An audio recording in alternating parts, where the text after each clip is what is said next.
Welcome to King's Spotlight as we are once again joined by Monarch football coach Jeff Nahr. Coach, thanks for joining us again this week. Thanks for having me. Coach, Kings has his biggest challenge of the season on Saturday at 1 p.m. when we host nationally ranked Stevenson University at McCarthy Stadium. But before we get to that game, let's take a quick look back at last week's game with FDU-Florham as your Monarchs rolled to a 52-13 victory. Can you talk about that game?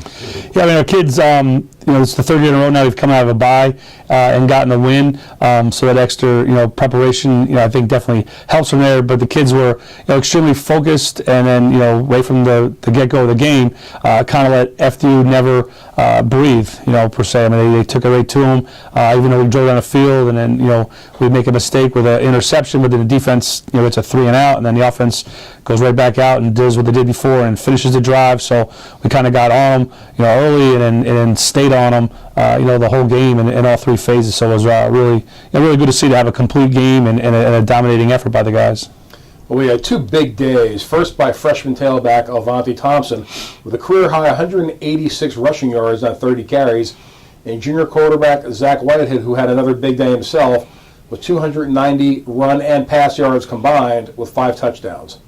Yeah, I mean, Alvante, sharing time with Zach, and then Zach got dinged up a little bit and was, able to return. We were kind of, doing some good things, so we kind of held Zach, and then Alvante took over. And, his running style, he runs, really hard so he can lower his shoulder and get, the hard yards, but he's got, good vision and good speed for a bigger back that he can, get in the open field and make guys miss. And so you saw a combination of that on Saturday. He ran hard yards, and then he got in open space and made guys miss and turned, medium gains into big gains. So it's kind of good to see him, really break out. And it's been a while since we've been able to feed it back 30 times, and and see him respond so positively was good to see. And then Zach, again, we're getting the running game going and finding out, ways to run the ball, from a spread up-tempo, offense, and it does involve, your quarterback, and, he's extremely athletic, and, he's really good in the weight room, so he has the toughness and the strength to be able to do that. He makes good plays, with his feet, and then, again, manage the passing game,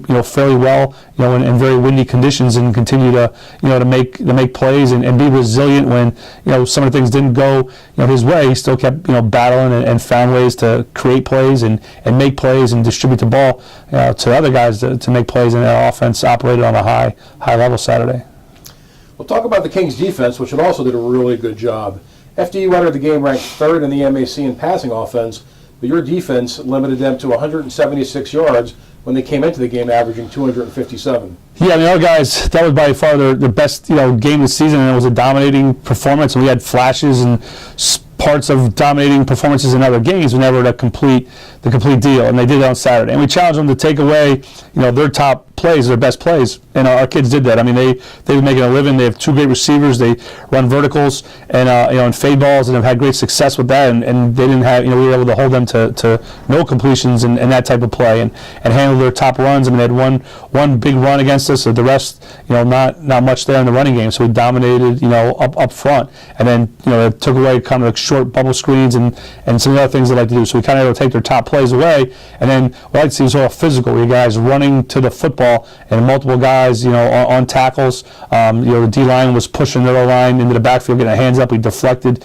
some passes, defended, played some passes, and then just everybody was doing their 111th and where they need to be, and it was a very physical performance, which was great to see by our D. Well, looking ahead to this week's game, Stevenson University is 7-0 overall and 6-0 in the MAC, and they are ranked 12th and 14th nationally in the 2 NCAA Division III national polls. Stevenson is in just its 6th season as an NCAA varsity football program and is looking to close in on its first MAC championship. They come into the game with a very balanced offense and defense. Yes, they do. I mean, they're offensively, they have a big back that I think, spend time at James Madison, and runs hard, but also can make people miss, and from there then they have complementary backs with great speed, and on the receivers, they have a good quarterback who's got a very strong arm, and he gets through the ball quick, and they got receivers that are athletic and fast, and they like to get the ball to them as quickly as possible, or use their speed to stretch the field and try to get a deep shot on you. So they definitely have a lot of weapons, and then so they can be balanced, and they do a good job of dispersing the football to the guys that can make plays. Three's their best back, but they got 2 or 3 other guys that are just as good, just as explosive, and they have 2 receivers that are stand out, but then the other the third and fourth guy are just as good as playmakers, and they're big up front from an offensive standpoint. Well, Stevenson leads the conference in scoring at 37.6 points per game. So what will it take for the Kings defense to be successful in the game? And how do you feel your defense matches up with their offense?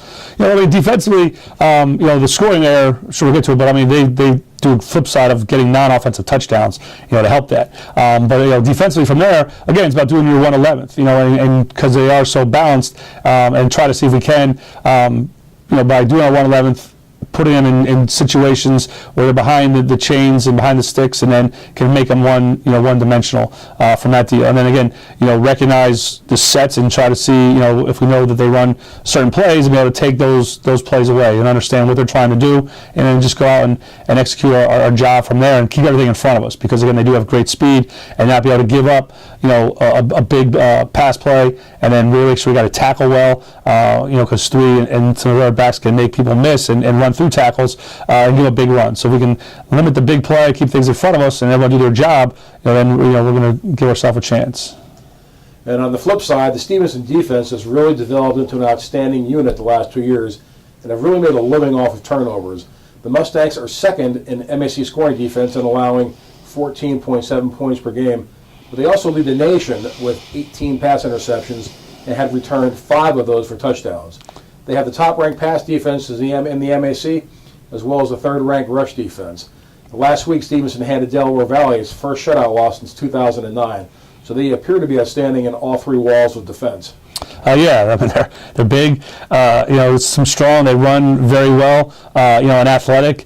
And and that's what they do. They kind of.